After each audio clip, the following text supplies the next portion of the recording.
Hello everyone, today I would like to continue DCKO with the Flash, Jay Garrett versus Guy Gardner and the Green Lantern. Like before, this is just their fight and nothing else. The story kicks off with Jay Garrett and Guy Gardner about to fight in a place where Jay had gotten his powers and became the Flash until Jay told Guy to wait and suggested that they play a game of checkers instead, since Jay believed it shouldn't matter how they play the game by the Heart of Apocalypse rules. Unfortunately, Guy had no idea how to play, and every time Jay tells him that he's making the wrong move, Guy finally has enough and he tossed the game out of frustration, calling it a stupid old man's game. Jay tells Guy to respect his elders, and he said that every fight doesn't need to be to the death. This got Guy to remind Jay that they live in a hard universe. Guy, however, did goes too far when he tells Jay that he and the rest of the senior members of the Justice Society should just retire from being superheroes, stating that if they had, then maybe Wildcat wouldn't have died recently.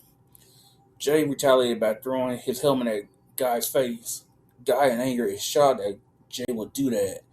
Jay then speeds around Guy, only for Guy to easily win the battle as he created a spinning blade of energy that spread in the space that Jay was running, circles around Guy, and Jay is cut in half, giving Guy. In the next rounds of choosing their form, Guy decided to become a Red Lantern, which he was good at doing his time as one. He had managed to regain control of his senses to make good decisions while being a member without fully letting the rage consume him. After fighting near the Justice Society old headquarters, Guy began mocking Jay some more and stating that maybe they could play more games that he considers low.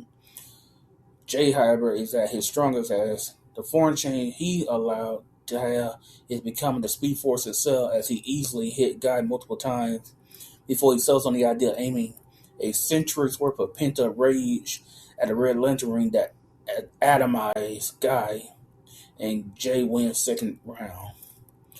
As he's imbued with mega energy, Jay is sad as he states that he was once a good person, clearly hating himself for what he's forced to do. He's at least happy to know that Guy, despite his attitude, is still green to his very essence, rather than the red rage was help him continue to see Guy as a good person. For the final round, Guy chooses to become a warrior again as his alien powers return, and he and Flash final fight is on Guy's ancestor alien world Vodar.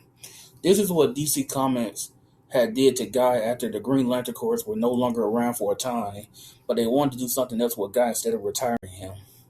He is part of a secret alien race of warriors who can turn their bodies into any weapon they can imagine. The power was greatly suppressed after Hal Jordan returned, and we got the epic Green Lantern saga that returned Guy back to being a Green Lantern and his character getting the respect and love that he has now. Jay chose to return to his younger self as he even has a weapon that is shaped like a lightning bolt. Using it like a lance, Jay clashed with a Guy who shape-shifted a hand to become a giant mace to block it. Turning into a cannon, Guy fires on Jay, who managed to dodge it with his super speed, and Jay then hurls his lightning bolt at Guy, who caught it. Guy hits Jay with the line of respecting his elder as his ancestors of Vodar appear behind him, and he hurls Jay's own lightning bolt at Jay that pins him to the boulder to prevent him from moving. Jay tells Guy to do him the favor of beating Darkseid for Jay if he wins the tournament. Guy assures him that he would as he turned his arm to a rocket launcher and shot the same rocket at Jay, killing him and winning the match. That'll be all, folks. Please like and subscribe to the channel for more.